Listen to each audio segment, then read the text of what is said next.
वरिष्ठ पत्रकार अर्नब गोस्वामी से अब पत्रकारिता जगत के लोग ही जलने लगे हैं। रिपब्लिक चैनल और अर्नब के चाहने वालों की तादाद दिनों दिन बढ़ती जा रही है।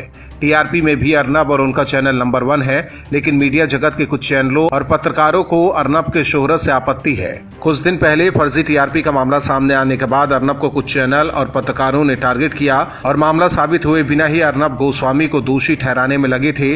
वहीं सोशल मीडिया पर कुछ पत्रकार अर्नब पर आए दिन निशाना साधते रहते हैं। अब अर्नब पर वरिष्ठ पत्रकार रवीश कुमार ने भी अपनी भड़ास निकाली है। अर्नब पर रवीश बुरी तरह भड़के हुए हैं। उन्होंने बिना नाम लिए एक फेसबुक पोस्ट के जरिए कहा कि वो झूठे हैं और कुछ भी बोलकर लोगों को उकसाते हैं। रवीश के इस पोस्ट का शीर्षक पूरे गांव पर केस करने की सामंती मानसिकता से बचे मुंबई पुलिस है, जो उन्होंने शुक्रवार को लिखा। फेसबुक पर उनके पोस्ट के मुताबिक एडिटर्स गिल्ड का ये मैसेज जरूरी है। बेशक रिपब्लिक टीवी का पत्रकारिता से कोई लेना देना नहीं है। एंकर झूठ बोलता है, लोगों को उकसाता है, अनाप शनाप बोलता है, लेकिन उससे खफा पुलिस पूरे गांव पर केस कर दे, ये सही नहीं है। आप किसी एक की गलती के लिए गांव को सजा नहीं दे सकते। इससे पुलिस की जांच ही संदिग्ध हो जाती है और अंत में नतीजा कुछ नहीं निकलता है। रवीश का पोस्ट अर्नब और उनके चैनल के लिए ही था। हालांकि भले ही मीडिया जगत के लोग अर्नब और रिपब्लिक को गलत ठहराने में लगे हुए हैं, लेकिन देश भर से अर्नब को जैसे सपोर्ट मिल रहा है, यह अर्नब को गलत ठहराने वाले पत्रकारों और बुद्धिजीवियों के मुंह पर करारा तमाचा है। फ्रांस के राष्ट्रपति इमैनुअल मैक्रो ने पैगंबर मोहम्मद पर एक बयान क्या दे दिया। भारत में अब इस पर राजनीति शुरू हो गई है। इस बहाने कांग्रेस अब अपने मुस्लिम वोट बैंक को साधने में जुट गई है। मामला भारत से हजारों किलोमीटर दूर फ्रांस का है, लेकिन भारत में मैक्रो के बयान पर प्रदर्शन शुरू हो गए हैं। इस प्रदर्शन में अगवा बनकर कांग्रेस शामिल है। भोपाल में कांग्रेस नेता ने विरोध जताने के लिए सैकड़ों की तादाद में मुस्लिम लोगों को इकट्ठा कर लिया। वहीं मुंबई के भिंडी बाजार में रातों रात सड़क को फ्रांसीसी राष्ट्रपति के पोस्टरों से पाट दिया गया। हालांकि एमपी के सीएम शिवराज सिंह चौहान ने साफ कर दिया है कि धर्म के नाम पर लोगों को इकट्ठा करने और प्रदर्शन करने वालों को वो छोड़ेंगे नहीं। शिवराज सिंह चौहान ने ट्वीट किया, मध्य प्रदेश शांति का टापू है। इसकी शांति को भंग करने वालों से हम पूरी सख्ती से निपटेंगे। किसी भी दोषी को बख्शा नहीं जाएगा। वहीं कांग्रेस विधायक मसूद ने रैली निकालने का बचाव किया है। मसूद ने कहा, फ्रांस के राष्ट्रपति ने जो हमारे धर्म गुरु और मजहब के बारे में टिप्पणी की, हमने उसका विरोध किया है। उधर मुंबई में भी प्रदर्शन हुए, लेकिन सीएम उद्धव ठाकरे की खामोशी पर सवाल उठ रहे हैं। भिंडी बाजार में पोस्टर चस्पा किए गए, लेकिन मुंबई पुलिस अभी तक ये जानकारी भी नहीं जुटा पाई है कि आखिर पोस्टर किसने लगाया। भाजपा प्रवक्ता संबित पात्रा ने उद्धव सरकार पर ट्वीट के जरिए निशाना साधा है। पात्रा ने ट्वीट किया कि महाराष्ट्र सरकार, ये आपके सरकार के राज में क्या हो रहा है। भारत फ्रांस के साथ खड़ा है। जो जिहाद फ्रांस में हो रहा है, उस आतंकवाद के खिलाफ हिंदुस्तान के पीएम ने फ्रांस के साथ मिलकर लड़ने की प्रतिज्ञा की है। फिर मुंबई की सड़कों पर फ्रांस के राष्ट्राध्यक्ष का अपमान क्यों? वहीं इस पूरे मामले पर पीएम मोदी ने साफ कर दिया है कि कांग्रेस भले ही राजनीति कर रही है, लेकिन भारत फ्रांस के साथ है।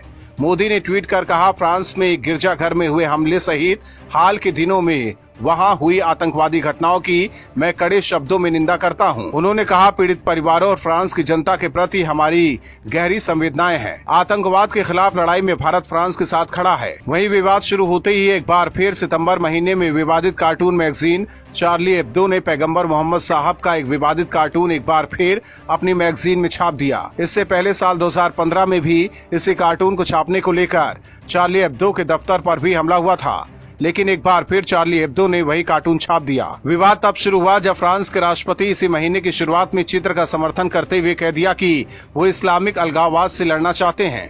इस दौरान उन्होंने ये भी कहा कि ये धर्म पूरी दुनिया में आज संकट के दौर से गुजर रहा है। महाराष्ट्र में उद्धव सरकार जनता के पैसों को पानी की तरह बहा रही है। उद्धव सरकार टैक्स पेयर के पैसों का किस तरह दुरुपयोग कर रही है, इसका बड़ा खुलासा हुआ है। दरअसल फिल्म अभिनेत्री कंगना रनौत और शिवसेना के बीच छिड़ी जंग में बीएमसी ने कंगना का ऑफिस गिरा दिया। कंगना ने बीएमसी और उद्धव सरकार को कोर्ट में घसीटा है। जानकारी के मुताबिक बीएमसी ने हाईकोर्ट में केस लड़ने के लिए वकीलों को अब तक 82 लाख रुपए बतौर फीस दे चुकी है।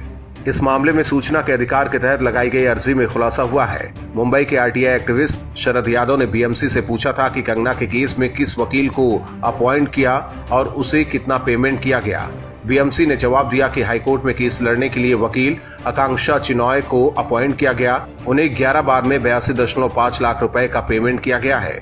इस खुलासे के बाद एक बार फिर उद्धव सरकार पर बड़ा आरोप लगा है। बीजेपी ने भी उद्धव ठाकरे पर निशाना साधा है। वहीं कंगना ने ट्वीट कर उद्धव सरकार पर हमला बोला है। उन्होंने लिखा कि म्युनिसिपल कॉर्पोरेशन ने मेरे घर में अवैध तरीके से की गई तोड़फोड़ के लिए अब तक 82 लाख रुपए खर्च किए हैं। एक लड़की को चिढ़ाने के लिए पापा के पप्पू ने जनता के पैसे खर्च किए। महाराष्ट्र की ये स्थिति हो गई है, बेहद दुर्भाग्यपूर्ण। उधर बीजेपी नेता नीतीश राणे ने ट्वीट कर कहा कि मुंबईकर पेंगुइन और कंगना के केस में वकीलों को पेमेंट करने के लिए टैक्स भरते हैं, अब क्या बचा है। इनके बच्चों की शादी भी हमारे पैसों से होगी लगता है। इस बड़े खुलासे के बाद एक बार फिर उद्धव सरकार कटघरे में है। वहीं कंगना और बीजेपी के आरोपों के बाद अब तक बीएमसी और शिवसेना की तरफ से कोई जवाब नहीं आया है, लेकिन महाराष्ट्र की जनता को एक झटका जरूर लगा है। जम्मू कश्मीर के युवाओं को आतंक के भट्टी में झोंकने वाले स्थानीय राजनीतिक दल एक बार फिर सक्रिय हो गए हैं। धारा 370 के खात्मे के बाद से इनकी सियासत खत्म हो गई है। ऐसे में कश्मीर के लोगों को उकसाने के लिए पीडीपी, नेशनल कॉन्फ्रेंस सहित तमाम राजनीतिक पार्टी लगे हुए हैं। फारूक अब्दुल्ला, उमर अब्दुल्ला हो या महबूबा मुफ्ती, तीनों एक ही स्वर में बोल रहे हैं। बीते एक साल से कश्मीर में शांति थी, लेकिन इन नेताओं की नजरबंदी खत्म होते ही एक बार फिर कश्मीर अशांत हो गया है। जम्मू कश्मीर के पूर्व सीएम उमर अब्दुल्ला ने एक बार फिर उकसाने वाला बयान दिया है। उमर अब्दुल्ला ने सभी दलों से एकजुट होने की अपील करते हुए कहा कि लानत हो हम पर, अगर इन हालात में भी हम सत्ता की कुर्सी के पीछे भागे, लोग हमें माफ नहीं करेंगे। अगर हमारी नजर सिर्फ सचिवालय या कुर्सी पर रही, हमारी लड़ाई हमारी पहचान के लिए है। श्रीनगर में नेशनल कॉन्फ्रेंस मुख्यालय में पार्टी कार्यकर्ताओं के एक सम्मेलन को संबोधित करते हुए उमर ने जम्मू कश्मीर पुनर्गठन अधिनियम और केंद्र द्वारा लागू किए गए भूमि कानूनों के खिलाफ मिलकर लड़ने का आह्वान करते हुए कहा कि किसी को नहीं पता कि आगे क्या होगा। उधर उमर अब्दुल्ला के पिता फारूक अब्दुल्ला को जम्मू कश्मीर प्रशासन ने मिलाद उन नबी के अवसर पर श्रीनगर की हजरत बल दरगाह पर नमाज पढ़ने के लिए जाने से रोक दिया। फारूक अब्दुल्ला की पार्टी नेशनल कॉन्फ्रेंस ने एक ट्वीट में ये दावा किया है। नेशनल कॉन्फ्रेंस ने अपने ट्वीट में कहा कि वो नमाज करने के अधिकार के उल्लंघन की निंदा करता है। वहीं पीपुल्स डेमोक्रेटिक पार्टी की चीफ और पूर्व मुख्यमंत्री महबूबा मुफ्ती ने अब्दुल्ला को कथित तौर पर नमाज पढ़ने से रोकने की निंदा की है। हालांकि इन नेताओं की नजरबंदी खत्म होने के बाद से कश्मीर में अनुच्छेद 370 की मांग उठने लगी है।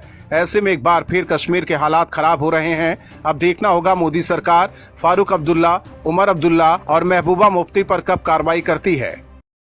महाराष्ट्र में महाविकास अघाड़ी सरकार पर एक बार फिर बीजेपी ने निशाना साधा है। उद्धव सरकार बनने के बाद से अघाड़ी सरकार पर आरोप लगते रहे हैं कि भले ही सीएम उद्धव ठाकरे हैं, लेकिन सरकार की असली कमान एनसीपी प्रमुख शरद पवार के पास ही है। बीजेपी ने एक बार फिर इसी को दोहराया है। दरअसल कई बार देखा गया है, जब सरकार में अनबन की खबर आती है, इसके बाद उद्धव ठाकरे तुरंत शरद पवार से मिलते हैं और मामला कुछ दिन के लिए शांत हो जाता है। अब इस पर बीजेपी नेता चंद्रकांत पाटिल ने चुटकी ली है। पाटिल ने कहा है कि उद्धव ठाकरे को भले ही लगता है कि सरकार वो चला रहे हैं, जबकि महाराष्ट्र सरकार की कमान राष्ट्रवादी कांग्रेस पार्टी के अध्यक्ष शरद पवार के हाथ में है। चंद्रकांत पाटिल ने कहा कि सीएम उद्धव ठाकरे से मिलने का कोई फायदा नहीं है। चंद्रकांत पाटिल ने कहा कि महाराष्ट्र में अगर किसी मुद्दे पर आपको बात करनी है और समस्या का हल निकालना है, तो आपको उद्धव ठाकरे की जगह शरद पवार से मिलना चाहिए। उन्होंने कहा कि उद्धव ठाकरे से मिलने से कोई फायदा नहीं है, क्योंकि ठाकरे के हाथ में कुछ भी नहीं है। दरअसल पाटिल ने ये बात बिजली के बढ़े दामों के मुद्दे पर एमएनएस प्रमुख राज ठाकरे के महाराष्ट्र के राज्यपाल भगत सिंह कोश्यारी से मुलाकात के बाद कही है। पाटिल ने कहा, मैं तो यही कहूँगा कि अगर किसी तरह की कोई समस्या है तो शरद पवार के पास जाना चाहिए, क्योंकि सरकार वही चला रहे हैं। पाटिल भले ही पवार का नाम ले रहे हैं, लेकिन अब पवार भी उद्धव ठाकरे पर भड़के हुए हैं। पिछले दिनों उद्धव ठाकरे ने शिवसेना के कार्यकर्ताओं को संबोधित करते हुए कहा था कि अगली बार सरकार अपने दम पर बनानी है। इसके जवाब में एनसीपी प्रमुख शरद पवार ने कहा कि शिवसेना पिछले 30 साल से ये बात कह रही है। मतलब शरद पवार ने उद्धव ठाकरे को याद दिलाया कि वो उनके बदौलत ही सीएम हैं। सवाल है कि क्या उद्धव ठाकरे की महाराष्ट्र सरकार में नहीं चल रही है? क्या इसलिए वो अपने दम पर सरकार बनाने की बात कर रहे हैं? ऐसे में ये सवाल भी उठ रहा है कि क्या महाविकास अघाड़ी गठबंधन में सब कुछ ठीक नहीं है। Bureau report, OMH news. और भी वीडियोस देखने के लिए चैनल को सब्सक्राइब करें और बेल आइकन को दबाएं।